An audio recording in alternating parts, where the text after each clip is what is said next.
विश्वेशलिंगसंभूतं विश्वविद्याविबोधकं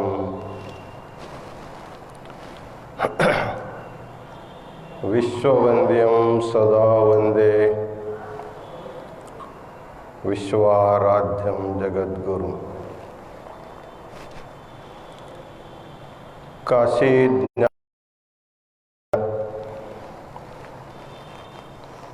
आदि जगद्गुरु ವಿಶ್ವಾರಾಧ್ಯರನ್ನೇ ಮೊದಲು ಮಾಡಿಕೊಂಡು ವಿಶ್ವೇಶ್ವರ ಶಿವಾಚಾರ್ಯ ಪರ್ಯಂತವಾದ ಗುರು ಪರಂಪರೆಗೆ ಅನಂತ ಪ್ರಣಾಮಗಳನ್ನು ಸಮರ್ಪಿಸಿ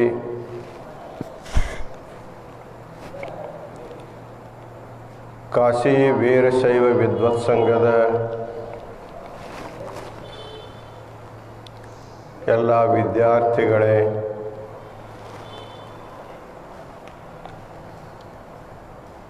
ಈ ಪಾರಾಯಣದ ಆಶೀರ್ವಚನವನ್ನು ಶ್ರವಣ ಮಾಡಲು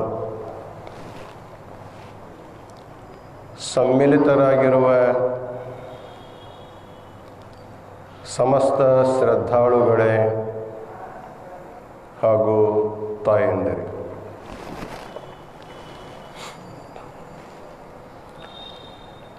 ಇದೊಂದು ಮಹಾಪರ್ವಕಾಲ. ಇದು ಶ್ರೀ ಸಿದ್ಧಾಂತ ಶಿಖಾಮಣಿಯ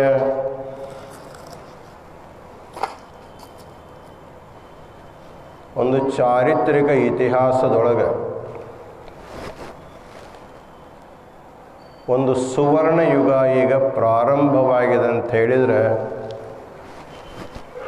ಅತಿಶಯೋಕ್ತಿ ಆಗುವುದಿಲ್ಲ.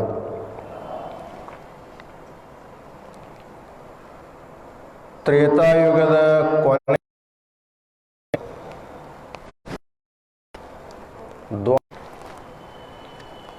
ಈ ಗ್ರಂಥವನ್ನು ರಚನೆ ಮಾಡಿರ್ತಕ್ಕಂಥ ಶಿವಯೋಗಿ ಶಿವಾಚಾರ್ಯರು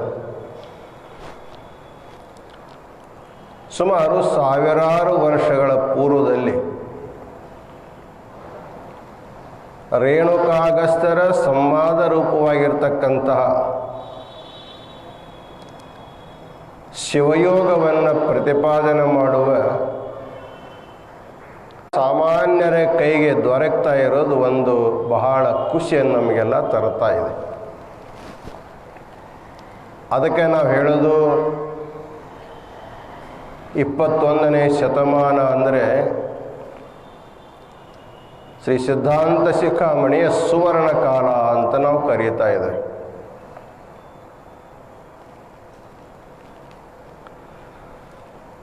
ಈ ಗ್ರಂಥವನ್ನು ನಮ್ಮ ಪಂಚಪೀಠಗಳ ಪರಮಾಚಾರ್ಯರು ತಮ್ಮ ಶಿವಪೂಜಾ ಸಮಾರಂಭದಲ್ಲಿ ಪಾರಾಯಣ ಮಾಡ್ತಾ ಬಂದಂಥ ಇತಿಹಾಸ ಇದೆ. ಅನೇಕ ಜನ ಶಿವಾಚಾರ್ಯರು ಸಹ ಈ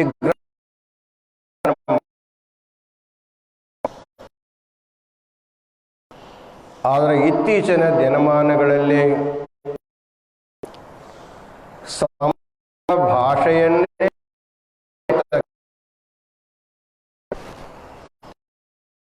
ಗ್ರಾಮೀಣ ಭಾಗಗಳ ತಾಯಂತಹ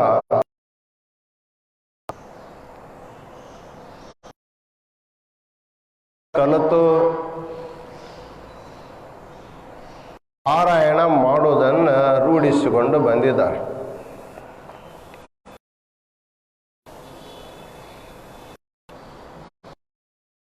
ಒಂದು ಪರಿಚ್ಛೇದಗಳಲ್ಲಿ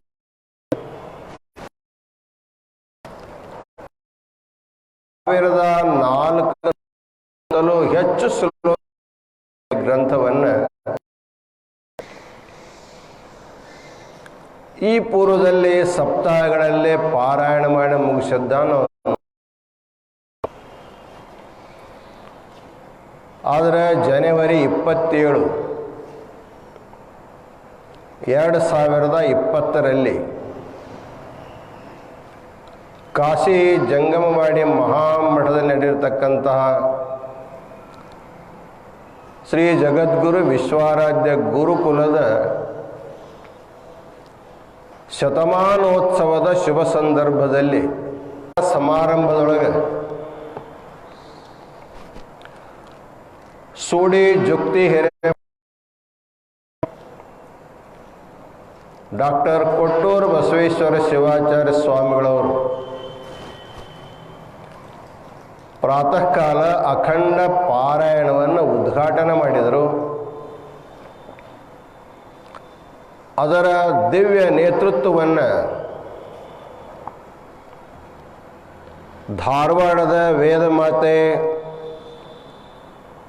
ಕವಿತಾ ಗುರುಸಿದ್ದಯ್ಯ, ಬೆಂಗಳೂರಿನ ಸ್ನೇಹ ಬಳಗದ ಇಂದುಕಲಾ TS ಅವರು ವಹಿಸಿದ್ದರು. ಈ ಸಮಾರಂಭದೊಳಗೆ ಶ್ರೀ ಸಿದ್ಧಾಂತ ಶಿಖಾಮಣಿ ಜ್ಞಾನಾನುಭವ ಅಭಿಯಾನ ಸಮಿತಿ ಗೋಕಾಕ, ಶ್ರೀ ಜಗದ್ಗುರು ಕಾಶಿ ವಿಶ್ವೇಶ್ವರ ರುದ್ರ ಮಹಿಳಾ ಬಳಗ ನವನಗರ ಹುಬ್ಬಳ್ಳಿ, ಶ್ರೀ ಸಿದ್ಧಾಂತ ಶಿಖಾಮಣಿ ಪಾರಾಯಣ ಅಭಿಯಾನ ಸಮಿತಿ ಬಳ್ಳಾರಿ, ಶ್ರೀ ಜಗದ್ಗುರು ರೇಣುಕಾಚಾರ್ಯ ರುದ್ರ ಬಳಗ ಲಕ್ಷ್ಮೇಶ್ವರ ಮತ್ತು ಅಖಿಲ ಗೋವಾ ವೀರಶೈವ ಲಿಂಗಾಯತ ಶ್ರೀ ಸಿದ್ಧಾಂತ ಶಿಖಾಮಣಿ ಪಾರಾಯಣ ಮಹಿಳಾ ಸಮಿತಿ ಗೋವಾ ಎಲ್ಲ ಸಂಸ್ಥೆಗಳ ಸುಮಾರು 500ಕ್ಕೂ ಹೆಚ್ಚು ಜನ ತಾಯಂದಿರು ಶ್ರೀಪೀಠದಲ್ಲಿ ಅಖಂಡವಾಗಿ ಪಾರಾಯಣ ಮಾಡಿ ಮುಗಿಸಿ ಬಹಳ ದೊಡ್ಡ ಪುಣ್ಯವನ್ನು ಸಂಪಾದನೆ ಮಾಡಿಕೊಂಡರು. ಸಮಾರಂಭವನ್ನು ಮುಗಿಸಿ ಎಲ್ಲರೂ ತಮ್ಮ ತಮ್ಮ ಗ್ರಾಮಗಳಿಗೆ ತೆರಳಿದ ಸುಮಾರು 1 ತಿಂಗಳ ನಂತರ ಇಡೀ ಜಗತ್ತಿಗೊಂದು ಮಹಾಮಾರಿ ಅನ್ನುವಂಥದ್ದು ಬಂತು. ಕೊರೋನಾ ಅನ್ನುವಂಥ ಮಹಾಮಾರಿ ಬಂತು. ಇದರಿಂದ ಕೇಂದ್ರ ಹಾಗೂ ರಾಜ್ಯ ಸರ್ಕಾರಗಳ ಆದೇಶದ ಮೇರೆಗೆ ಎಲ್ಲ ಜನರು ಮನೆಯಲ್ಲಿ ಕೂಡುವಂಥ ಒಂದು ಸಮಯ ಪ್ರಾಪ್ತಿಯಾಯಿತು. ಮನುಷ್ಯನಿಗೆ ಸುಮ್ಮನೆ ಕೂತ್ಕೊಂಡು ಕಾಲ ಕಳೆದು ಬಹಳ ಕಷ್ಟ. ಅದಕ್ಕೆ ಏನಾದರೂ ಮಾಡ್ತಾ ಕಾಲ ಕಳೆಯಬಹುದು ಹೊರತಾಗಿ ಸುಮ್ಮನೆ ಕುಳಿತು ಕಾಲವನ್ನು ಕಳೆದು ಬಹಳ ಕಠಿಣವಾಗಿರ್ತಕ್ಕಂಥ ಕೆಲಸ ಅದು. ಜೊತೆಗೆ ಎಲ್ಲೇ ಪಾರಾಯಣ ಮಾಡಿರ್ತಕ್ಕಂಥ ಎಲ್ಲ ತಾಯಂದಿರು ಇಲ್ಲಿ ಒಂದು ಪ್ರೇರಣೆಯಿಂದ ಪ್ರೇರಿತರಾಗಿ ದಾಯಕವಾಗಿರ್ತಕ್ಕಂಥದ್ದಾದ ಕಾರಣ ಜಗತ್ತಿಗೆ ಬಂದ ಈ ರೋಗದ ಅನಿಷ್ಟವನ್ನು ದೂರ ಮಾಡಬೇಕು. ನಮ್ಮ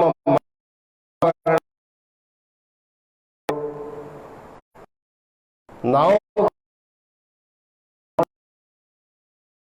ಸಂಕಲ್ಪದಿಂದ ಎಲ್ಲರೂ ತಮ್ಮ ತಮ್ಮ ಮನೆಗಳಲ್ಲಿ ಅದನ್ನು ಪಾರಾಯಣ ಮಾಡತಕ್ಕಂಥ ಯೋಜನೆಯನ್ನು ಪ್ರಾರಂಭಿಸಿದರು.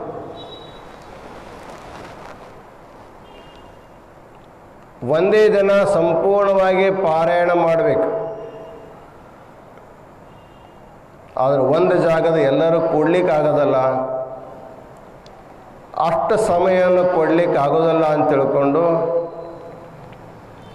ನಮ್ಮ ಬೆಂಗಳೂರಿನ ವಿಭೂತಿಪುರ ಮಠದ ಡಾಕ್ಟರ್ ಮಹಾಂತಲಿಂಗ ಶಿವಾಚಾರ್ಯ ಸ್ವಾಮಿಗಳು ಹಾಗೂ ಸಿದ್ಧರ ಬೆಟ್ಟದ ಶ್ರೀಗಳವರ ಮಾರ್ಗದರ್ಶನದೊಳಗೆ ನಮ್ಮ ಇಂಜಿನಿಯರ್ ಆಗಿರ್ತಕ್ಕಂಥ BT ವೀರೇಶ್ವರವರ ಒಂದು ತಂತ್ರಜ್ಞಾನದ ಸಹಕಾರದೊಂದಿಗೆ ಇವತ್ತು ಕಳೆದ 3-4 ತಿಂಗಳಿಂದ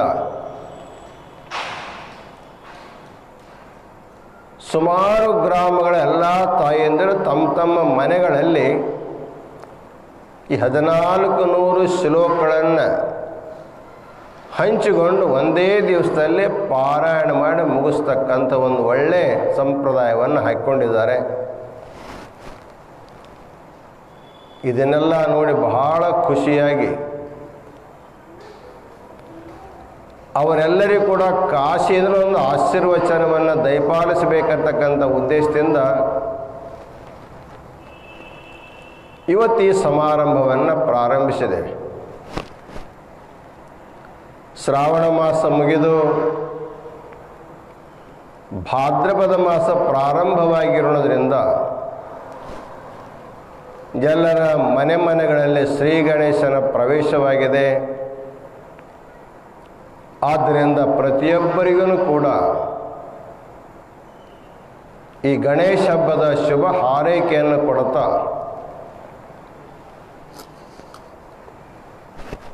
ಮುಖ್ಯವಾಗಿ ನಮ್ಮ ವಿಷಯದ ಕಡೆ ನಾವು ಬರ್ತಾ ಇದೆ.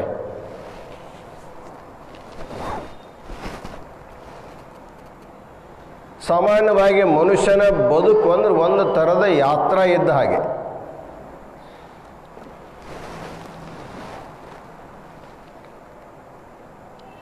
ಹೇಗೆ ನೀವು ಕಾಶಿಗೆ ಯಾತ್ರಾಗೆ ಬರ್ತೀರಿ, ಕೇದಾರಕ್ಕೆ ಯಾತ್ರಾಕ್ಕೆ ಹೋಗ್ತೀರಿ, ಬೇರೆ ಬೇರೆ ತೀರ್ಥಕ್ಷೇತ್ರ ಯಾತ್ರಾ ಮಾಡ್ಲಿಕ್ಕೆ ಹೋಗ್ತೀರಿ. ತಮ್ಮ ಸ್ಥಾನವನ್ನು ಬಿಟ್ಟು ಯಾತ್ರೆ ಹೋಗಿರ್ತಕ್ಕಂಥ ಯಾತ್ರಿಗಳು ದೇವರ ದರ್ಶನ ತೀರ್ಥ ಸ್ನಾನಗಳನ್ನು ಮಾಡಿಕೊಂಡು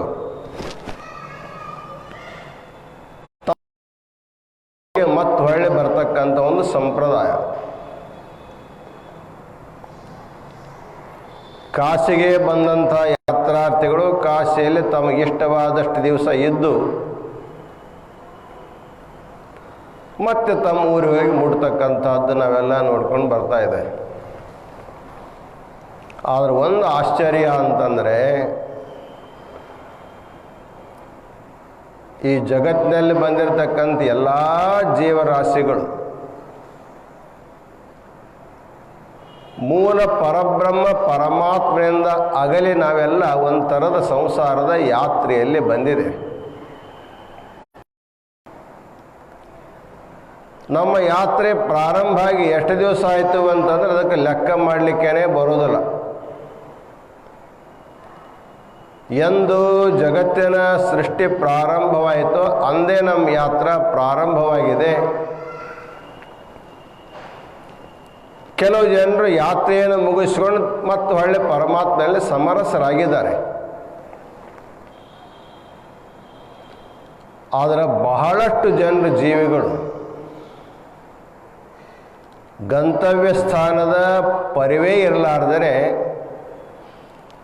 ಮತ್ತು ಸಂಸಾರದಲ್ಲಿ ಹೊಳ್ಳಿ ಸುತ್ತಕೊಂಡು ಬರ್ತಾರೆ. ಅದಕ್ಕೆ ಪುನರಪಿ ಜನನಂ ಪುನರಪಿ ಮನನಂ ಪುನರಪಿ ಜನನಿ ಜಠರೇ ಶಯನಂ ಅಂತಕ್ಕಂಥ ಮಾತಿನ ಪ್ರಕಾರವಾಗಿ ಜನನ ಮರಣಾತ್ಮಕವಾಗಿರ್ತಕ್ಕಂಥ ಚಕ್ರದೊಳಗೆ ಎಲ್ಲ ಜೀವಗಳು ಸಿಲುಕೊಂಡಿದ್ದಾವೆ. ನಾವು ಏನಾದರೂ ಒಂದು ಯಾತ್ರೆ ಮಾಡಬೇಕಾದ್ರೆ ಒಂದು ವಾಹನ ಬೇಕಾಗ್ತದೆ. ಬಹಳ ಹಿಂದಿನ ಕಾಲದೊಳಗೆ ಯಂತ್ರದ ಆವಿಷ್ಕಾರವಾಗದಿರ್ತಕ್ಕಂಥ ಕಾಲದೊಳಗೆ ನಾವೆಲ್ಲ ಕುದುರೆ ಟಾಂಗ ರಥಗಳ ಮೇಲೆ ಹತ್ತುಕೊಂಡು ಯಾತ್ರಾ ಮಾಡ್ತಕ್ಕಂಥ ಒಂದು ಪದ್ಧತಿ. ಹಾಗೆ ಪರಮಾತ್ಮ ತನ್ನ ಮಕ್ಕಳಾಗಿರ್ತಕ್ಕಂಥ ಎಲ್ಲ ಜೀವಿಗಳಿಗೆ ಇವರು ಸಂಸಾರದ ಎಲ್ಲ ಕಡೆ ಜಾತ್ರೆ ಮಾಡಿಕೊಂಡು ಸುತ್ತಾಡಿಕೊಂಡು ಮತ್ತು ಹೊಳ್ಳಿ ನನ್ನ ಕಡೆಗೆ ಬರಲಿರ್ತಕ್ಕಂಥ ದೃಷ್ಟಿಯಿಂದ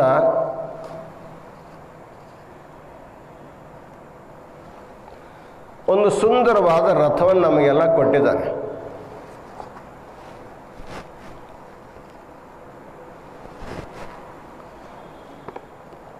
ಉಪನಿಷತ್ನಲ್ಲಿ ಬಹಳ ಸುಂದರವಾದ ರೂಪಕ ಬರ್ತದೆ. ಕಠೋಪನಿಷತ್ನಲ್ಲಿ ಆತ್ಮಾನಂ ರಥಿನಂ ವಿದ್ಧಿ ಶರೀರಂ ರಥಮೇವತು ಬುದ್ಧಿಂತೂ ಸಾರಥಿಂ ವಿದ್ಧಿ ಮನಃಪ್ರಗ್ರಹಮೇವ ಚ ಇಂದ್ರಿಯಾಣಿ ಹಯಾನ್ಯಾಹು ವಿಷಯಾಂಸ್ತೇಷು ಗೋಚರಾನ್ ಆತ್ಮೇಂದ್ರಿಯ ಮನೋಯುಕ್ತಂ ಭೋಗೇತ್ಯಾಹುರ್ ಮನೀಷಯ.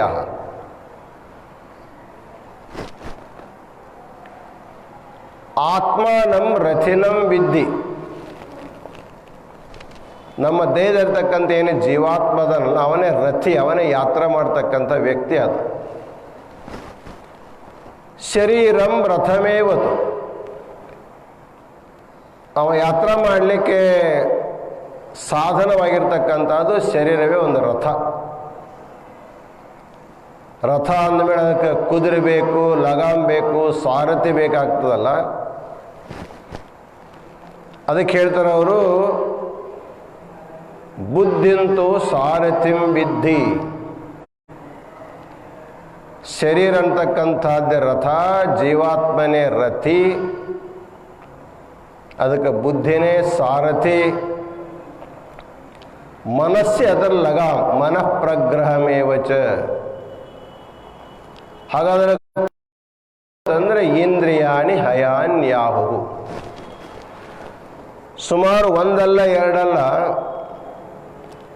ಪರಮಾತ್ಮ 10 ಕುದುರೆಗಳ ಒಂದು ರಥವನ್ನು ನಮಗೆ ಕೊಟ್ಟಿದ್ದಾನೆ. ಅಂದ್ರೆ ಒಂದಕ್ಕೆ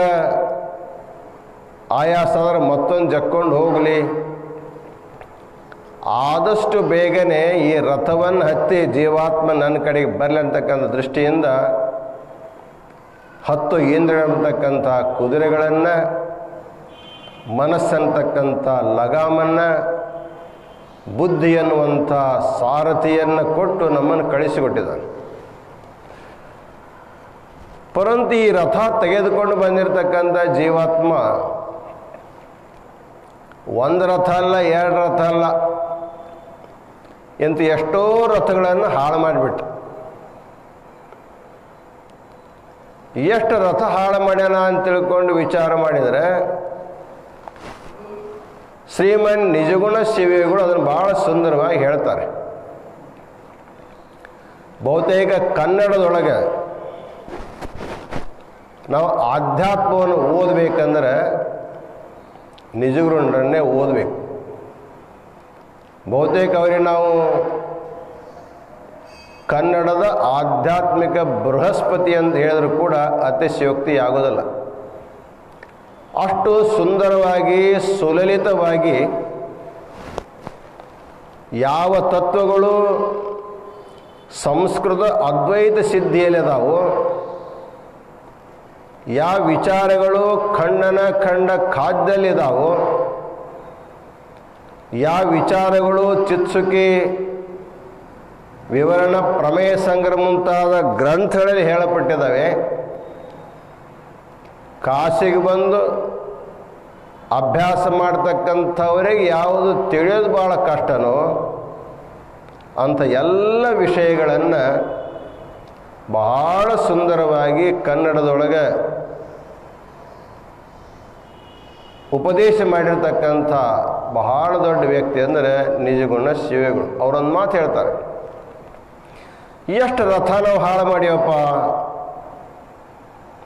ಪರಮಾತ್ಮ ಎಷ್ಟು ದಯಾವಂತ ಅಂತಂದರೆ ಒಂದು ರಥ ಮುರ್ಕೊಂಡಾದ್ರೆ ಮತ್ತೊಂದು ರಥ ಕೊಡ್ತಾನೆ, ಅದನ್ನು ಹಾಳು ಮಾಡಿಕೊಂಡಾದ್ರೆ ಮತ್ತೊಂದು ರಥ ಕೊಡ್ತಾನೆ. ಯಾಕೆ ಮುರ್ಕೊಂಡೆ ಅಂತ ಕೇಳಂಗಿಲ್ಲ ಸುದ್ದ. ಧರೆಯನ್ನೆಲ್ಲವನ್ನು ಸಣ್ಣಿಸಿ ಧೂಳು ಮಾಡಲು ಎನಿತು ಪರಮಾಣುಗಳು ಅನಿತು ದೇಹವನ್ನು ಧರಿಸುತ್ತಾ ಒಂದೊಂದು ಜೀವ ಬಸ್ಸುಗಳು ಬಂದು ಅಂತಕ್ಕಂಥ ಮಾತು ಹೇಳ್ತಾರೆ. ನಾವೆಷ್ಟು ರಥಗಳನ್ನು ಹಾಳು ಮಾಡಿದ್ದೇವೆ ನಮ್ಮ ಯಾತ್ರೆಯಲ್ಲಿ. ಇನ್ನೂ ಗಂತವ್ಯ ಸ್ಥಾನಕ್ಕೆ ಹೋಗಿ ಮುಟ್ಲೇ ಇಲ್ಲ.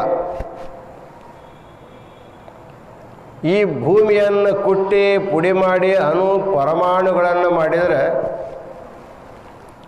ಎಷ್ಟು ಪರಮಾಣು ಆಗ್ತಾವಲ್ಲ ಅಷ್ಟು ದೇಹವನ್ನು ಒಂದೊಂದು ಯೋನಿಯಲ್ಲಿ ಬಂದಿವೆ ಅಂತಕ್ಕಂಥ ಅಷ್ಟು ದೇಹವನ್ನು ಧರಿಸಿಕೊಂಡು ಅಷ್ಟು ರಥಗಳನ್ನು ಪಡ್ಕೊಂಡಿದೆ. ಮರಳೆ ನೀನತ್ತ ತಿರುಗದಂತೆ ಅಂತಕ್ಕಂಥ ಮಾತು ಹೇಳ್ತಾರೆ. ಪರಂತು ದೇಹವನ್ನು ಪಡ್ಕೊಂಡಿರ್ತಕ್ಕಂಥ ಒಳಗಿರ್ತಕ್ಕಂಥ ಏನು ರಥಿ ಅದನ್ನ ಜೀವಾತ್ಮ, ಅವ ಏನು ಮಾಡ್ತಾನ ಅಂತಂದ್ರೆ ಮುಂದಕ್ಕೆ ಯಾತ್ರೆನ ಹೋಗ್ತಾ ಇಲ್ಲ. ಒಂದು ಆ ಇಂದ್ರಿಯಗಳ ಮುಖಾಂತರ ವಿಷಯ ವಿಷಯಗಳನ್ನು ಅನುಭವ ಮಾಡ್ತಾ ಇಲ್ಲೇ ನಿಂತುಬಿಟ್ಟಾನ ಅಷ್ಟೇ ಅವ. ಅದಕ್ಕೆ ಷಣ್ಮುಖ ಶಿವಗಳು ಹೇಳ್ತಾರೆ ಅವರು, ಮನವೆಂಬ ಮರ್ಕಟವು ತನುವೆಂಬ ವೃಕ್ಷವನೇರಿ ಇಂದ್ರಿಯಗಳೆಂಬ ಶಾಖೆ ಶಾಖೆಗೆ ಹಾರಿ ವಿಷಯ ಅನುಭವಿಸಿ ಭವದತ್ತ ಮುಖವಾಗಿ ಹರಿಯುತ್ತಿದೆ ನೋಡ. ಈ ಮನವೆಂಬ ಮರ್ಕಟವ ಎಂಬ ಪಾಸದಲ್ಲಿ ಕಟ್ಟಿ ಉಳಿಹಿಕೊಳ್ಳೆಯ ಅಖಂಡೇಶ್ವರ ಅಂತಕ್ಕಂಥ ಮಾತು ಹೇಳ್ತಾರೆ. ಅಂದ್ರೆ ನಮ್ಮ ಕುದುರೆಗಳು, ದಶೇಂದ್ರ ಅಂತಕ್ಕಂಥ ಕುದುರೆಗಳು ಏನು ಮಾಡ್ತಾವು ಅಂತಂದ್ರೆ ವಿಷಯಗಳನ್ನ ಅನುಭವ ಮಾಡ್ಕೊಂತ ಅಲ್ಲೇ ಕುಂತ ಹೊರತಾಗಿ ಕಡಲೆ ತಿನ್ಕೊಂತ ಅಲ್ಲೇ ನಿಂತ ಹೊರತಾಗಿ ಮುಂದೆ ಹೋಗಲೇ ಇಲ್ಲ. ಹೀಗೆ ಎಷ್ಟು ದೇಹಗಳನ್ನು ಅಕ್ಕಮಾದ ಹೇಳ್ತಾಳೆ, ಒಂದಲ್ಲ ಎರಡಲ್ಲ ಮೂರಲ್ಲ ನಾಲ್ಕಲ್ಲ 84 ಲಕ್ಷ ಯೋನಿಯೊಳಗೆ ಬಂದೆ ಬಾರದ ಭವಂಗಳನ್ನು ಉಂಡೆ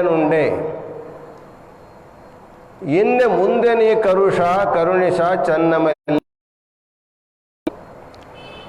ಇಲ್ಲಿವರೆಗೆ ಎಲ್ಲ ದೇಹವನ್ನು ಹಾಳು ಮಾಡಿಕೊಂಡಿದ್ದೇನೆ,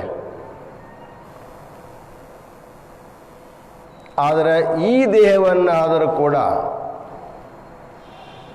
ನಿನ್ನರೆಗೆ ಮುಟ್ತಕ್ಕಂಥ ಯಾತ್ರೆ ಮಾಡ್ತಕ್ಕಂಥ ಯೋಗವನ್ನು ತಂದು ಕೊಡತಕ್ಕಂಥ ಮಾತು ಹೇಳ್ತಾಳೆ. ಆದರೆ ಯಾತ್ರೆಗೆ ಬಂದಿರತಕ್ಕಂಥ ಜೀವಿಗಳು ತಮ್ಮ ಲಕ್ಷ್ಯವನ್ನು ಬಿಟ್ಟು ಬೇರೆ ಏನು ಮಾಡ್ತಾರೆ ಅನ್ನೋದ್ರ ಬಗ್ಗೆ ಒಂದು ಮಾತಾಡ್ತಾಳೆ. ಏನು ತಿನ್ನಬೇಕು, ಏನು ಕುಡಿಬೇಕಂತಕ್ಕಂಥ ಚಿಂತೆನೇ ಮಾಡ್ತಾ ಇರ್ತಾನೆ. ಇತ್ತೀಚೆಗಂದು 4-5 ತಿಂಗಳಾಯಿತು, ಹೊರಗಂತೂ ಯಾರು ಮನೆ ಬಿಟ್ಟು ಹೋಗುವಂಗಿಲ್ಲ. ಮಕ್ಕಳು ಮರಿ ಜೊತೆ ಎಲ್ಲರೂ ಮನೆಯಲ್ಲಿದ್ದಾಗ ಬೇರೆ ಕೆಲಸನೇ ಇಲ್ಲ. ಮುಂಜಾನೆ ನಾಷ್ಟ ಬೇರೆ ಮಾಡೋದು, ಮಧ್ಯಾಹ್ನ ಊಟ ಮಾಡೋದು, ಮತ್ತು ಸಾಯಂಕಾಲ ನಾಷ್ಟ ತಗೊಂಡು ತೊಳಿಲಿಕ್ಕೆ ಒಂದು ಹೊಳೆನೋ ಹಳ್ಳಕ್ಕೆ ಹೋಗ್ಯಾನ. ಬ್ಯಾಸಿಗೆ ಬಿಸಿಲದ, ಬಟ್ಟೆ ತೊಳಿತಾ ಅವನಿಗೆ ಬಾಯಾರಿಕೆ ಆಯಿತು. ನೀರಿಡಿಸಿದ್ರೆ ನೀರು ಕುಡಿದು ಬಿಡಬೇಕು.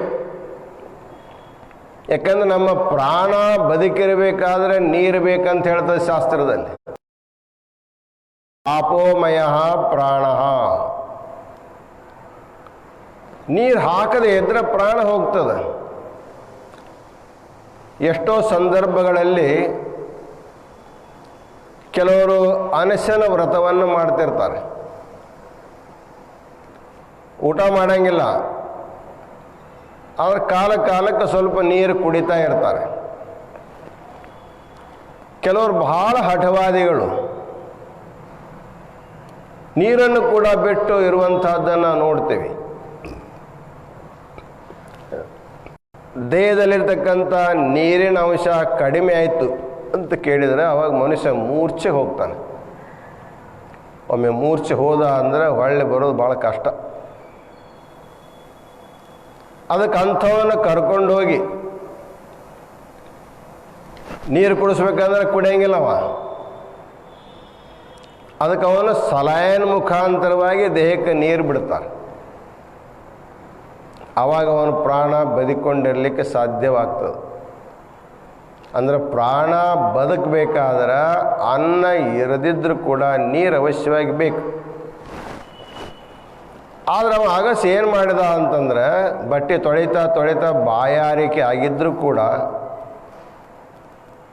ಏನು ವಿಚಾರ ಮಾಡ್ತಾನೆ, ಎಲ್ಲ ಬಟ್ಟೆ ತೊಳೆದು ಒಣಗಿಸಿ ಇಸ್ತ್ರಿ ಮಾಡಿ ಎಲ್ಲರ ಮನೆಗೆ ಕೊಟ್ಟು ಆಮೇಲೆ ಆನಂದವಾಗಿ ಕುಂತು ನೀರು ಕುಡಿಯೋಣ ಅಂತ ತಿಳ್ಕೊಂಡು ವಿಚಾರ ಮಾಡ್ಕೊಂತ ಬಟ್ಟೆ ತೊಳಿತಾ ಇದ್ದ.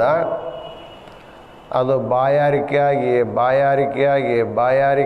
ಕೊನೆಗೆ ಬಾಯಾರಿಕೆಯಾಗಿ ನೀರಾಗ ಸತ್ತ ಅನ್ನುವಂಥ ಮಾತು ಅಕ್ಕಮಾದೆ ಹೇಳ್ತಾಳೆ. ತೊಳೆದ್ಬಿಟ್ಟು ಸ್ವಲ್ಪ ಕುಡಿದ್ಬಿಟ್ಟಿದ್ರೆ ಮುಗಿದೋಗಿತ್ತು. ಆದರೆ ನೀರೊಳಗಿದ್ದನು ನೀರಡಿಸಿ ಸತ್ತ ಅಂತ ಹೇಳ್ತಾರಲ್ಲ, ಹಾಗೆ ಅದೊಂದು ಕೇವಲ ಕಥೆಯಲ್ಲ, ಅದೊಂದು ರೂಪಕ. ನಾವೆಲ್ಲರೂ ಅಂಥವರೇ. ದೇಹದ ಸೇವೆ ಮಾಡ್ತಕ್ಕಂಥರೆಲ್ಲರೂ ಅಗಸರೇ. ದೇಹ ಅಂದ್ರೆ ಒಂದು ಬಟ್ಟೆ ಇದ್ದಂಗೆ, ವಾಸಾಂಸಿ ಜೀರ್ಣಾನಿ ಯಥಾ ವಿಹಾಯ. ಗೀತೆಯಲ್ಲಿ ಪರಮಾತ್ಮ ಭಾಳ ಸ್ಪಷ್ಟವಾಗಿ ಹೇಳಿದಾನೆ, ದೇಹ ಅಂದ್ರೆ ಒಂದು ವಸ್ತ್ರ ಇದ್ದ ಹಾಗೆ. ಆ ವಸ್ತ್ರವನ್ನು ತೊಳೆಯೋದು, ಒಣಸೋದು, ಮಾಡೋದಕ್ಕೂ ಅಂತ ಅದರಲ್ಲೇ ನಾವು ಕೂತ್ಕೊಂಡಪ್ಪ ಅಂತಂದ್ರೆ ಅಗನಸಿದ್ದು ಬೇರೆ ಕೆಲಸ ಏನಿಲ್ಲ ನಮ್ಮದು. ಅಂದ್ರೆ ದೇಹದ ವ್ಯವಸ್ಥೆಯಲ್ಲೇ ಕಾಲ ಕಳೀತಾ ನಾವು ಆಯುಷ್ಯವನ್ನು ಕಳ್ಕೊಂಡಿವಿ ಅಂತ ಕೇಳಿದರೆ, ತಮ್ಮೊಳಗಿರ್ದ ಮಹಾಘನವನು ಅರಿಯದೆ ಕೆಟ್ಟರಯ್ಯ ಚನ್ನಮಲ್ಲಿಕಾರ್ಜುನ ಅಂತ ಹೇಳ್ತಾರಲ್ಲ. ಹಾಗೆ ಯಾತ್ರೆಗೆ ಬಂದಿರತಕ್ಕಂಥವ್ರು ಬಹಳ ಜನರು, 100ಕ್ಕೆ 99% ಜನರೆಲ್ಲ ವಿಷಯಗಳ ಆನಂದಲ್ಲೇ ಮಗ್ನವಾಗಿರೋದ್ರಿಂದ ಅವರು ಅನೇಕ ಹಾಳು ಮಾಡಿಕೊಂಡಿದ್ದಾರೆ. ಅದಕ್ಕನ್ನು ಹೇಳ್ತಾರೆ ಉಪನಿಷತ್ತಿನಲ್ಲಿ, ಭೋಗಾನ ಭುಕ್ತ ವಯಮೇವ ಭುಕ್ತಾಹ. ಶಬ್ದ ಸ್ಪರ್ಶಾದ ವಿಷಯಗಳನ್ನು ಭೋಗಿಸ್ಬೇಕಂತ ತಿಳ್ಕೊಂಡು ಜೀವಾತ್ಮ ವಿಚಾರ ಮಾಡ್ತಾನೆ. ಅದರ ಉಲ್ಟ ಏನಪ್ಪ ಅಂದ್ರೆ, ನೀನು ವಿಷಯಗಳನ್ನು ಭೋಗ ಮಾಡಲಿಲ್ಲ, ಆದರೆ ವಿಷಯಗಳೇ ನಿನ್ನನ್ನು ಸಮಾಪ್ತಿ ಮಾಡ್ತವೆ. ಕಣ್ಣು ರೂಪವನ್ನು ನೋಡ್ತಾ ರೂಪವನ್ನು ಅನುಭವ ಮಾಡ್ತಾ ಕಣ್ಣ ಕಾಣಲಾರ್ದಂಗೆ ಆಗ್ತದೆ. ಶಬ್ದಗಳನ್ನು ಕೇಳ್ತಾ ಆನಂದ ಪಡ್ತಾ ಕಿವಿನೇ ಕಿವುಡಾಗ್ಬಿಡ್ತದೆ. ಸ್ಪರ್ಶವನ್ನು ಅನುಭವ ಮಾಡ್ತಾ ಒಂದ್ಸಲ ನಮ್ಮ ಸ್ಪರ್ಶ ಜ್ಞಾನವೇ ಇಲ್ದಂಗೆ ಆಗ್ತದೆ. ಹೀಗೆ ಶಬ್ದ ಸ್ಪರ್ಶಾದ ವಿಷಯಗಳನ್ನು ಅನುಭವ ಮಾಡಲಿಕ್ಕೆ ಇಂದ್ರಿಯಗಳು ಹೋದರೂ ಕೂಡ, ಇಂದ್ರಿಯಗಳು ವಿಷಯಗಳ ಅನುಭವ ಮಾಡಲಿಲ್ಲ, ವಿಷಯಗಳ ಇಂದ್ರಿಯಗಳನ್ನು ಅನುಭವ ಮಾಡಿ ಮುಗಿಸುವಂತಕ್ಕಂಥ ಮಾತು ಹೇಳ್ತಾರಲ್ಲ. ಹಾಗೆ ಯಾವಾಗ ಇಂದ್ರಿಯಗಳು ಸಂಪೂರ್ಣ ನಿಶ್ಶಕ್ತ ಆಗ್ತವೆ, ಆವಾಗ ಜೀವಾತ್ಮನಿಗೆ ಶರೀರ ಬೇಸರ ಆಗ್ತದೆ. ಕಣ್ಣು ಕಾಣಲಾರ್ದಂಗಾಗಿ, ಕಿವಿ ಕೇಳಲಾರ್ದಂಗಾಗಿ, ಕೈಕಾಲು ಶಕ್ತಿ ಹೋಯ್ತು ಅಂತಂದರೆ ಸಾಕಪ್ಪ ದೇವರೇ ಯಾವಾಗ ಕರ್ಕೊಂಡು ಹೋಗಿ ಅಂತಕ್ಕಂಥ ಮಾತು ಚಾಲು ಆಕ್ಕತಿ. ವಸ್ತುತ ಯಾರಿಗೆ ಹೋಗ್ಬೇಕನ್ನೋ ಇಚ್ಛೆ ಯಾರಿಗೆ ಇರಂಗಿಲ್ಲ. ಸಾಯಬೇಕಂತಕ್ಕ ಅಪೇಕ್ಷೆ ಯಾರಿಗೂ ಇರಂಗಿಲ್ಲ, ಆದರೆ ಅನಿವಾರ್ಯವಾಗಿ ಸಾಯೋದು ಬರ್ತದೆ ಅಷ್ಟೇ. ಹಾಗೆ ದೇಹ ಎಲ್ಲವೂ ಜೀರ್ಣ ಆಯ್ತಪ್ಪ ಅಂದರೆ ದೇಹವನ್ನು ಬಿಡ್ತಾನೆ, ಮತ್ತೊಂದು ಹೊಸ ದೇಹವನ್ನು ಪಡ್ಕೊಂಡು ಮತ್ತೆ ಜೀವತ್ ಬರ್ತಾನೆ. ಮತ್ತೇನು ಮಾಡ್ತಾನಪ್ಪ ಅಂದರೆ ಮತ್ತೆ ಮಾಡಿದ್ದೇ ಮಾಡ್ಕೋ ಅಂತ ಬರ್ತಾ ಇರ್ತಾನೆ. ಹೀಗೆ ಒಂದು ಮಾತು ಹೇಳ್ತಾರೆ ಅವರು, ಈಗ ದೇವರು ಕೊಟ್ಟಿರ್ತಕ್ಕಂತಹ ಅಮೂಲ್ಯವಾದ ಅನೇಕ ರಥಗಳನ್ನು ನಾವು ಯಾತ್ರೆಗಾಗಿ ಉಪಯೋಗ ಮಾಡಲಾರ್ದೇ ವಿಷಯಗಳ ಅನುಭವಕ್ಕಾಗಿ ಉಪಯೋಗ ಮಾಡಿ ರಥಗಳನ್ನು ನಾವೆಲ್ಲ ಹಾಳು ಮಾಡಿಕೊಂಡಿದೆ. ಆದರೆ ಈಗ ಸಿಕ್ಕಿರ್ತಕ್ಕಂಥ ರಥ ಬಹಳ ಬೆಲೆ ಬಾಳ್ತಕ್ಕಂಥ ರಥ ಇದು. 84 ಲಕ್ಷ ಪ್ರಕಾರದ ರಥಗಳಲ್ಲಿ ಅತ್ಯಂತ ಶ್ರೇಷ್ಠವಾಗಿರ್ತಕ್ಕಂಥ ರಥ ಇದು, ಮಾನವ ದೇಹ ಅಂತಕ್ಕಂಥ ರಥ ಇದು. ಈ ದೇಹ ಬಂದ ಮೇಲೆ ನಾವು ಏನು ಮಾಡಬೇಕಪ್ಪ ಅಂದರೆ ಧರ್ಮಾಚರಣೆ ಮಾಡಬೇಕು, ದೇಹವನ್ನು ಸಾರ್ಥಕ ಮಾಡಿ ಗಂತವ್ಯ ಸ್ಥಾನವನ್ನು ಮುಟ್ಟಬೇಕು. ಅದಕ್ಕೆ ನಮ್ಮ ಮಹಾಕವಿ ಕಾಳಿದಾಸ್ ಹೇಳ್ತಾನೆ, ಶರೀರ ಮಾಧ್ಯಂ ಖಲು ಧರ್ಮ ಸಾಧನಂ. ಭಗವಂತ ಕೊಟ್ಟಿರ್ತಕ್ಕಂಥ ಮಾನವ ದೇಹವನ್ನು ಎದಕ್ಕೆ ಬಳಸಬೇಕಪ್ಪ ಅಂದ್ರೆ ಧರ್ಮಕ್ಕಾಗಿ ಬಳಸಬೇಕು, ಧರ್ಮ ಸಾಧನೆಗಾಗಿ ಬಳಸಬೇಕು, ಧರ್ಮ ಸಂಪಾದನೆಗಾಗಿ ಬಳಸಬೇಕು. ಯಾಕೆ ಅಂದರೆ ನಾವು ಹೋಗೋ ಕಾಲಕ್ಕೆ ನಮ್ಮ ಜೊತೆಗೆ ಬರುವಂಥದ್ದು ಧರ್ಮನೇ. ಅದಕ್ಕೊಬ್ಬ ಸುಭಾಷಿತ ಹೇಳ್ತಾನೆ, ಧನಾನಿ ಭೂಮೌ ಪಶವಶ್ಚ ಗೋಷ್ಠೇ ನಾರಿ ಗೃಹದ್ವಾರಿ ಜನಾ ಸ್ಮಶಾನೆ ದೇಹಶ್ಚಿತಾಯಾಂ ಪರಲೋಕ ಮಾರ್ಗೇ ಧರ್ಮಾನುಗೋ ಗಚ್ಚತಿ ಜೀವ ಏಕಃ. ನಾವು ಈ ಲೋಕ ಬಿಟ್ಟು ಹೋಗಬೇಕಾದ್ರೆ ಏನನ್ನು ತೆಗೆದುಕೊಂಡು ಹೋಗ್ಲಿಕ್ಕಾಗೋದಿಲ್ಲ. ಅದಕ್ಕೆ ಬಸವಣ್ಣವರೊಂದು ವಚನದ ಕೇಳ್ತಾರೆ ಅವರು, ಆನೆ ನೀರಿಕೊಂಡು ಹೋದಿರಾ ನೀವು, ಅಥವಾ ಇನ್ನು ಬೇರೆ ಬೇರೆ ವಾಹನಗಳು ಹತ್ಕೊಂಡು ಹೋಗ್ತೀರಾ ಅಂತಕ್ಕಂಥ ಮಾತು ಕೇಳ್ತಾರೆ. ಆದರೆ ಅಲ್ಲಿ ಹೋಗಬೇಕಾದ್ರೆ ಯಾವುದೇ ವಾಹನದಿಂದ ಹೋಗ್ಲಿಕ್ಕೆ ಬರ, ಕೇವಲ ಧರ್ಮ ಒಂದೇ ವಾಹನ ಅಲ್ಲಿರೋದು. ಒಬ್ಬ ರಾಜನ ಹತ್ರ ಒಬ್ಬ ವಿದೂಷಕ ಇರ್ತಾನೆ, ಕಥೆಗಾರ. ರಾಜನಿಗೆ ದಿನಾಲು ಒಳ್ಳೆ ಒಳ್ಳೆ ಕಥೆಗಳನ್ನು ಹೇಳ್ತಿರ್ತಾನೆ. ಆದರೆ ಒಬ್ಬ ವಿದೂಷಕ ಏನು ಹೇಳಂಗಿಲ್ಲ. ರಾಜನಿಗೆ ಭಾಳ ಪ್ರಿಯ ಪಾತ್ರ ಆತ, ಆತರ ಏನು ಕಥೆಗಳನ್ನು ಹೇಳ್ತಾ ಇದ್ದಿಲ್ಲ. ಅವಾಗ ರಾಜ ಒಂದು ದಿವಸ ಅವನಿಗೆ ಕರೆದು ಬೇಕಾದಷ್ಟು ಹೇಳ್ದ, ಏನಾರ ಕಲಿಯಪ್ಪ, ನೀನು ಒಂದೆರಡು ಮಾತು ಹೇಳು ಅಂತ. ಆದರೆ ಏನು ಕಲಿಯೇ ಇಲ್ಲ. ರಾಜನಿಗೆ ಅವಾಗೊಂದು ಬೋರ್ಡ್ ತಯಾರು ಮಾಡಿ ಅದರ ಮೇಲೆ ಅಕ್ಷರ ಬರೆದು ಅವನು ಕೊಳ್ಳ ಹಾಕಿದ್ನಂತ. ಏನು ಬರೀತಪ್ಪ ಅಂದರೆ ಮೂರ್ಖ ಶಿಖಾಮಣಿ ಅಂತ ಬರೆದಿತ್ತು ಅದರ ಮೇಲೆ. ಅದನ್ನು ನೋಡಿದ ಮಹಾರಾಜರೇ, ಮೂರ್ಖ ಅಂದ್ರೆ ನಾವು ಒಪ್ಕೊತೀನಿ, ಯಾಕೆ ನೀವು ಹೇಳಿದ ಮಾತನ್ನ ಕೇಳಿಲ್ಲ, ಓದಿಲ್ಲ, ಅಭ್ಯಾಸ ಬೇಡಲ್ಲ, ಮೂರ್ಖ ಕರೆ. ಆದರೆ ಮೂರ್ಖ ಶಿಖಾಮಣಿ ಅಂತ ಹೆಂಗೆ ಬರೆದ್ರಿ? ಅಂದರೆ ಎಲ್ಲಕ್ಕೂ ದೊಡ್ಡ ಮೂರ್ಖ ನಾನೇ ಅಂತ ಹೆಂಗೆ ನಿರ್ಣಯ ಮಾಡಿದ್ರಿ ನೀವು? ಜಗತ್ತಿನೂ ಅಷ್ಟು ಬಂದಿರ್ಬೋದಲ್ಲ. ಅವಾಗ ಅವನ್ನ ನೋಡಪ್ಪ, ನನ್ನ ಕಣ್ಣಾಗ ನೀನು ಮೂರ್ಖ ಶಿಖಾಮಣಿ, ನಿನ್ನ ಕಣ್ಣಾಗ ಯಾರಾದರೂ ಕಂಡ್ರೆ ಅವ್ರ ಕೊಳನಿ ಹಾಕು. ಹಾಗಾದ್ರೆ ನಾ ಎಲ್ಲ ಜಗತ್ತು ತಿರುಗಾಡ್ಕೊಂಬರ್ತೀನಿ, ನನ್ನ ದುಡ್ಡು ಕೊಡ್ರಿ ಅಂದ. ರಾಜ ದುಡ್ಡು ಕೊಟ್ಟು ಕಳಿಸ್ದ. 4-6 ವರ್ಷ ಎಲ್ಲ ಕಡೆ ತಿರುಗಾಡದ. ಎಲ್ಲರ ಮನೆಗೆ ಹೋಗಿ ಕೇಳವ, ನಿಮ್ಮ ಮನೆಗೆ ಯಾರು ಮೂರ್ಖರದಾರ ಅಂತ ತಿಳ್ಕೊಂಡು. ಅಂದ್ರೆ ಅವ್ರು ಕೂಡ ಮಾತಾಡಿ ಅವ ಮೂರ್ಖ ಸಿಕ್ಕೊಂಡು ನಿರ್ಣಯ ಮಾಡವ. ಮೂರ್ಖರಿದ್ದರು ಯಾರು ಹೇಳ್ತಾರೆ ಮೂರ್ಖರದಾರ ಅಂತ ನಮ್ಮ ಮನೆಯಲ್ಲಿ? ಸಣ್ಣ ಸಣ್ಣ ಮಕ್ಕಳಿಗೆ ಮೂರ್ಖ ಅಂದ್ರೆ ಸಿಟ್ಟು ಬರ್ತಾವ, ಏನು ತಿಳಿತಿರಂಗಿಲ್ಲ. ಭಾಳ ಶಾಣೆ ಅಂದ್ರೆ ಭಾಳ ಖುಷಿ ಪಡ್ತಾವ. ಕೊನೆಗೆ ಎಲ್ಲ ಕಡೆ ತಿರುಗಾಡ್ದ, ದುಡ್ಡೆಲ್ಲ ಖರ್ಚು ಮಾಡಿಕೊಂಡ. ಕೊಳ್ಳಾಗೇನು ಬೋರ್ಡು ಕೊಳ್ಳಾಗ ಇತ್ತು. ಹೊಳ್ಳಿ ರಾಜಧಾನಿಗೆ ಬಂದ. ಅಷ್ಟರೊಳಗೆ ರಾಜ ಅಸ್ವಸ್ಥ ಆಗಿದ್ದ, ಅನೇಕ ರೋಗ ರುಜಿನದಿಂದ ಬಳಲ್ತಾ ಇದ್ದ, ಹಾಸಿಗೆ ಮೇಲೆ ಮಲ್ಕೊಂಡಿದ್ದ. ಡಾಕ್ಟ್ರು ಉಪಚಾರ ಮಾಡ್ತಕ್ಕಂಥ ಒಂದು ಮಾತು ಹೇಳಿದ್ರೆ ಅವನಿಗೆ, ಮಹಾರಾಜರೇ ಇನ್ನೇನು ಭಾಳ ದಿವಸ ನೀವು ಉಳಿಯಂಗಿಲ್ಲ ಅಂತ ಒಂದು ಮಾತು ಹೇಳಿಬಿಟ್ಟಿದ್ರು. ಉಳಿಯಂಗಿಲ್ಲ ಅಂತ ಗುರ್ತಾದ ಮೇಲೆ ಸಮಾಧಾನ ಹೆಂಗಿರ್ತಾವ ಅವನಿಗೆ? ಊಟ ಬಿಟ್ಟ, ನಿದ್ದೆ ಬಿಟ್ಟ, ನೆರಡಿಕೆ ಬಿಟ್ಟ. ನಾ ಹೋಗ್ಬೇಕಲ್ಲ ಅಂತ ತಿಳ್ಕೊಂಡು ಚಿಂತೆ ಮಾಡ್ಕೊಂತ ಭಾಳ ಕ್ಷೀಣಾಗಿ ಮಲ್ಕೊಂಡಿದ್ದ. ಇವ ಬಂದ. ಮಹಾರಾಜರು ನೋಡಿದ, ಯಾಕ್ರಿ ಮಹಾರಾಜರು ಭಾಳ ಚಿಂತೆ ಮಾಡ್ತಿರಲ್ಲ ಅಂತ ಕೇಳಿದ. ಇಲ್ಲಪ್ಪ, ನನಗೆ ಹೋಗೋ ಟೈಮ್ ಬಂದದ, ಹೋಗಬೇಕಾಗ್ಯದ ನಾನು ಅಂತ. ಒಂದು ಎಲ್ಲಿ ಹೋಗ್ತೀರಿ ಅಂತ ಕೇಳಿದ.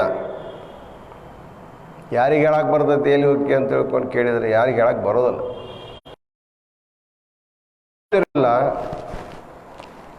ಎದರ ಮ್ಯಾಲೆ ಕುಂತು ಹೋಗ್ಬೇಕು ಅನ್ನೋದು ಗುರ್ತಿಲ್ಲ. ಆದರೂ ಹೋಗ್ಲಿಕ್ಕೆ ತಯಾರಾಗಿರಂತಂದ್ರೆ ಅದಕ್ಕೆ ಪಾರಂ ಅಯತೆ ಅನೇನ ಇತಿ ಪಾರಾಯಣ. ಯಾವುದರ ಆವೃತ್ತಿ ಮಾಡೋಣದ್ರಿಂದ ಜೀವಾತ್ಮನು ಪರಿಪೂರ್ಣತೆಯನ್ನು ಪಡ್ಕೊತಾರೆ. ಅದಕ್ಕೆ ಪಾರಾಯಣ ಅಂತ ಕರ್ಕೊಂಬಂದಿದ್ದಾರೆ. ಅದಕ್ಕೆ ಋಷಿಗಳು ಕೇಳ್ಕೊತಾರೆ ಪರಮಾತ್ಮನಿಗೆ, ಅಸತೋಮ ಸದ್ಗಮಯ ತಮಸೋಮ ಜ್ಯೋತಿರ್ಗಮಯ ಮೃತ್ಯೋರ್ಮ ಅಮೃತಂಗಮಯ ಅಂತೇನು ಕೇಳ್ತಾರಲ್ಲ, ಹಾಗೆ ಮೃತ್ಯುವಿನಿಂದ ಅಮೃತತ್ವದ ಕಡೆಗೆ ಹೋಗಬೇಕಾದ್ರೆ, ಅಸತ್ತಿನಿಂದ ಸತ್ತದ ಕಡೆಗೆ ಹೋಗಬೇಕಾದ್ರೆ, ಅಜ್ಞಾನದಿಂದ ಜ್ಞಾನದ ಕಡೆ ನಾವು ಹೋಗಬೇಕಾದ್ರೆ ಏನು ಮಾಡಬೇಕಪ್ಪ ಅಂದರೆ ಧರ್ಮ ಗ್ರಂಥಗಳನ್ನು ಪಾರಾಯಣ ಮಾಡಬೇಕು. ಪಾರಾಯಣ ಮತ್ತು ಜಪ ಇವುಗಳಲ್ಲಿ ಸ್ವಲ್ಪ ವ್ಯತ್ಯಾಸ ಇದೆ. ಸಾಮಾನ್ಯವಾಗಿ ಗುರು ಕೊಟ್ಟಿರ್ತಕ್ಕಂಥ ಮಂತ್ರಗಳನ್ನು ನಾವು ಜಪ ಮಾಡ್ತೇವೆ. ಪಾರಾಯಣಗಳು ಒಂಥರ ಜಪನೇ. ಅದಕ್ಕೆ ಮಂತ್ರದಲ್ಲಿ ಸುಮಾರು 3-4 ಪ್ರಕಾರವನ್ನು ಹೇಳ್ತಾರೆ. ಒಂದು ವೈದಿಕ ಮಂತ್ರ, ಇನ್ನೊಂದು ತಾಂತ್ರಿಕ ಮಂತ್ರ, ಮತ್ತೊಂದು ಸಾಬರ ಮಂತ್ರ ಅಥವಾ ಶಾಬರ ಮಂತ್ರ, ಇನ್ನೊಂದು ಶಾಸ್ತ್ರ ಮಹಾಮಂತ್ರ ಅಂತ ಕರೆಸುವಂಥ. ವೈದಿಕ ಮಂತ್ರ ಅಂದರೆ ವೇದದಲ್ಲಿ ಬರುವಂತಹ ಮಂತ್ರಗಳು.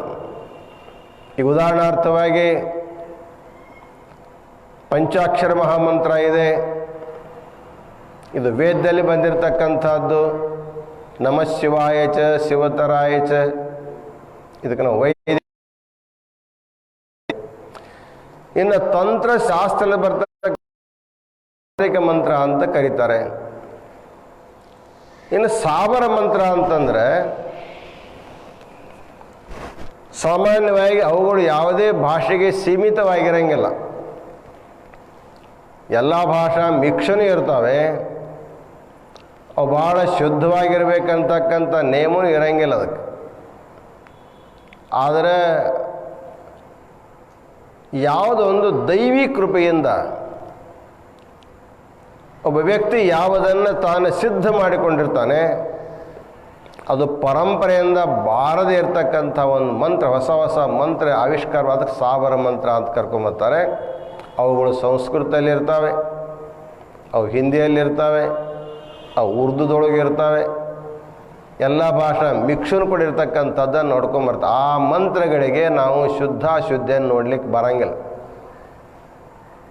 ಯಾರು ಹೇಗೆ ಹೇಳಿರ್ತಾರೆ ಹಾಗೆ ಅದನ್ನು ಮಾಡ್ತಾ ಇರ್ಬೋದು ಅಂತಕ್ಕಂಥ ಒಂದು ನಿಯಮ ಇದೆ. ಒಂದು ಉದಾಹರಣೆ ಹೇಳಬೇಕು ಅಂತಂದರೆ, ದೀನರ ನಾಥ ಇದೆಯಾ, ಮೇರಿ ಡೋರಿ ತೇರಿ ಹಾತ್ ಅಂದ್ರೆ ನನ್ನ ಜೀವನದ ಸೂತ್ರ ನಿನ್ನ ಕೈಲಿದೆ ಅಂತಕ್ಕಂಥ ಮಾತದು. ಹೀಗೆ ಅನ್ನೋದನ್ನು ಒಬ್ಬ ಸಾಮಾನ್ಯವಾಗಿ ಹೆಣ್ಮಗಳು ಕೇಳಿಲ್ಲಂತ. ಆಗ ಕೇಳಿಲ್ಲ, ಆಗ ಆಕೆಯನ್ನು ಪರಮಾತ್ಮನೇ ಬೇಡಿಕೊಂಡ್ರು. ದೀನ ಬಂದು ದೀನಾನಾಥ್ ತೇರಿ ಡೋರಿ ಮೇರಿ ಹಾತ್ ಅಂದ್ಲಾಕೆ. ಅದು ಉಲ್ಟಾ ಅಂದ ಅಷ್ಟೆ. ಅಂದರೆ ನಿನ್ನ ಸೂತ್ರ ನನ್ನ ಕೈಯಲ್ಲಿದೆ ಅಂತಕ್ಕಂಥ ಮಾತು ಹೇಳಿದ್ಲು. ಅವಲ್ಲಿ ಕೂರ್ತಕ್ಕಂಥ ಅನೇಕ ಪಂಡಿತರು, ಏ ಅಮ್ಮ ನೀನು ಅಶುದ್ಧವಾಗಿ ಹೇಳಿದ್ರು ನೋಡಿದನು, ಹಂಗಲ್ಲ ಹಿಂಗೆ ಹೇಳಂತ ಹೇಳಿದ್ರು ಅವರು. ಅವಾಗ ಯಾಕಂದ್ರೆ ಈಗ ಒಂದು ಹೇಳಿಬಿಟ್ಟಿನ ಮುಗಿದೋಗ್ಯದ. तेरी डोरी मेरी हाथ हो, मेरी डोरी तेरी हाथ, इसमें क्या फर्क पड़ता है अंदಕ್ಕೆ.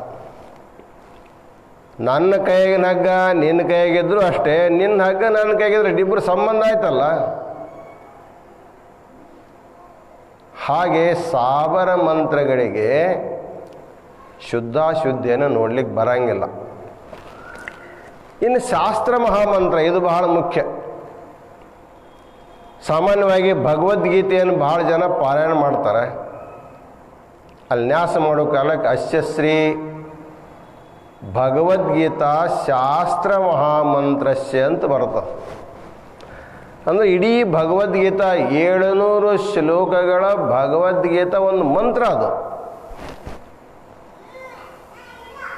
ಅದು ಎಂಥ ಮಂತ್ರ ಅಂದರೆ ಶಾಸ್ತ್ರ ಮಹಾಮಂತ್ರ ಅಂತ ಕರೆಸ್ಕೊಂಡ್ಬರ್ತಾರೆ. ಹಾಗ ಭಾಗವತ ಇದು ಶಾಸ್ತ್ರ ಮಹಾಮಂತ್ರ, ದುರ್ಗಾ ಸಪ್ತಶತಿ ಇದು ಶಾಸ್ತ್ರ ಮಹಾಮಂತ್ರ, ದೇವಿ ಪುರಾಣ ಇದು ಶಾಸ್ತ್ರ ಮಹಾಮಂತ್ರ, ರಾಮಾಯಣ ಇದು ಶಾಸ್ತ್ರ ಮಹಾಮಂತ್ರ. ಈ ಕಡೆ ಉತ್ತರ ಭಾರತದಲ್ಲಿ ತುಳಸಿ ರಾಮಾಯಣ ಪಾರಾಯಣ ಅದು ಶಾಸ್ತ್ರ ಮಹಾಮಂತ್ರ. ಅಂದರೆ ಯಾವ್ಯಾವ ಗ್ರಂಥಗಳನ್ನು ಪಾರಾಯಣ ಮಾಡ್ತೇವೆ ಎಲ್ಲವೂ ಕೂಡ ಶಾಸ್ತ್ರ ಮಹಾಮಂತ್ರ ಅಂತ ಕರೆಸ್ಕೊಂಡು ಬರ್ತಾ ಇದೆ. ಈ ಶಾಸ್ತ್ರ ಮಹಾಮಂತ್ರಗಳನ್ನು ಇದಕ್ಕೆ ಜಪಾನಿಗೆ ಇದಕ್ಕೆ ಪಾರಾಯಣ ಅಂತ ಕರೀತಾರೆ. ಎಷ್ಟೋ ಜನರು ಶಿವ ಸಹಸ್ರ ನಾಮಾವಳಿಗಳನ್ನು ಪಾರಾಯಣ ಮಾಡ್ತಾರೆ, ವಿಷ್ಣು ಸಹಸ್ರ ನಾಮಾವಳಿ ಪಾರಾಯಣ ಮಾಡ್ತಾರೆ, ಲಲಿತಾ ಸಹಸ್ರನಾಮಗಳನ್ನು ಪಾರಾಯಣ ಮಾಡ್ತಾರೆ. ಅವು ಮಂತ್ರಗಳೇ. ಸ್ತೋತ್ರಗಳನ್ನು, ಧರ್ಮಗ್ರಂಥಗಳನ್ನು ನಾವು ಶಾಸ್ತ್ರ ಮಹಾಮಂತ್ರ ಅಂತ ಕರ್ಕೊಂಬರ್ತಾ ಇದ್ದೇವೆ. ಅದಕ್ಕೆ ಪಂಚಾಕ್ಷರಿ ಮಹಾಮಂತ್ರವನ್ನು ಜಪ ಮಾಡಿದರೆ ಯಾವ ಪುಣ್ಯ ಸಿಗ್ತದೋ ಅದೇ ಪುಣ್ಯವು ಶ್ರೀ ಸಿದ್ಧಾಂತ ಶಿಖಾಮಣಿಯ ಪಾರಾಯಣ ಮಾಡೋದು ಅದೇ ಪುಣ್ಯನೂ ಸಿಗ್ತದೆ. ಇದ್ರಾಗ ಇನ್ನೊಂದು ಅರ್ಥಪ್ಪ ಅಂದರೆ ಎರಡು. ಪಾರಾಯಣ ಮಿತಿ ಪ್ರೋಕ್ತಂ ಸದ್ಯೋ ಮುಕ್ತಿಪ್ರದಂ ಋಣಂ. ಭಾಗವತದಲ್ಲಿ ಮಾತು ಹೇಳ್ತಾರೆ, ಪಾರಾಯಣ ಅಂದರೆ ತತ್ಕಾಲದಲ್ಲಿ ಮುಕ್ತಿ ಕೊಡ್ತಕ್ಕಂಥ ಸಾಮರ್ಥ್ಯ ಪಾರಾಯಣಕ್ಕಿರೋದ್ರಿಂದ ಪ್ರತಿಯೊಬ್ಬರೂ ತಮಗೆ ಇಷ್ಟವಾದ ಯಾವ ಗ್ರಂಥದ ಮೇಲೆ ನಿಮಗೆ ವಿಶ್ವಾಸ ಇದೆಯೋ, ಯಾವ ಗ್ರಂಥದ ಮೇಲೆ ನಿಮಗೆ ಶ್ರದ್ಧೆ ಇದೆಯೋ ಆ ಗ್ರಂಥವನ್ನು ನಾವು ಏನು ಮಾಡಬೇಕಪ್ಪ ಅಂದ್ರೆ ಭಕ್ತಿಯಿಂದ ಪಾರಾಯಣ ಮಾಡಬೇಕು. ಪಾರಾಯಣದಲ್ಲಿ ವಿಧಿಗಳಿದಾವೆ. ಒಂದೇ ದಿನ ಅಖಂಡವಾಗಿ ಪಾರಾಯಣ ಮಾಡಿ ಮುಗಿಸ್ಬೋದು. ಸಾಮಾನ್ಯವಾಗಿ ಸಪ್ತಾಹಗಳಲ್ಲಿ ಪಾರಾಯಣ ಮಾಡಿ ಮುಗಿಸ್ತಕ್ಕಂಥ ಒಂದು ಪದ್ಧತಿ ಇದೆ. 7 ವಾರಗಳಲ್ಲಿ ಅದು ಪಾರಾಯಣ ಮಾಡಿ ಮುಗಿಸ್ತಕ್ಕಂಥದ್ದು. ಈ ಪಾರಾಯಣ ಮಾಡೋದ್ರಿಂದ 2 ಲಾಭ ನಮಗೆ.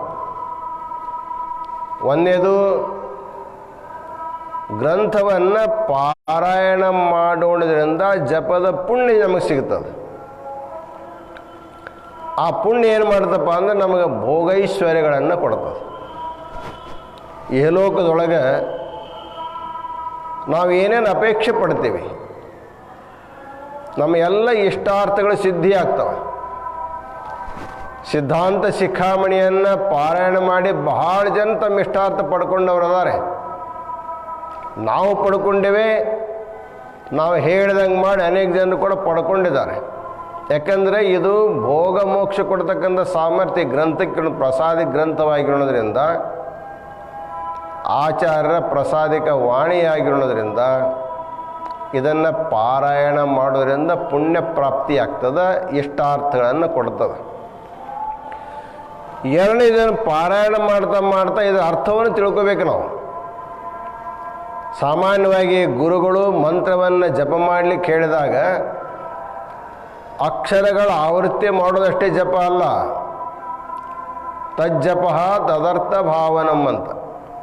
ಅಂದರೆ ಮಂತ್ರದ ಅರ್ಥವನ್ನು ಮನಸ್ಸಿನಲ್ಲಿ ಚಿಂತನೆ ಮಾಡ್ಕೊಂತ ಮಂತ್ರಾಕ್ಷರಗಳನ್ನು ಆವೃತ್ತಿ ಮಾಡೋದಕ್ಕನ್ನು ಜಪ ಅಂತ ತಿಳ್ಕೊಂಡು ಪತಂಜಲಿ ಹೇಳಿದ್ದಾರೆ. ಹೇಗೆ ಓಂ ನಮಃ ಶಿವಾಯ ಮಂತ್ರವನ್ನು ನಾವು ಅರ್ಥ ಮಾಡ್ತೀವಿ. ಒಂದು ಸಾಮಾನ್ಯವಾದ ಅರ್ಥ ಏನಪ್ಪ ಅಂದರೆ ಶಿವನಿಗೆ ನಮಸ್ಕಾರ ಅಂತ ಅರ್ಥ. ವಿಶೇಷ ಅರ್ಥ ಏನು? ವಿಶೇಷ ಅರ್ಥ ಅಂದರೆ ನಮಃ ಅಂದರೆ ಜೀವಾತ್ಮ, ಶಿವ ಅಂದರೆ ಪರಮಾತ್ಮ, ಅಯ ಅಂದರೆ ಇಬ್ಬರ ಅಭೇದ.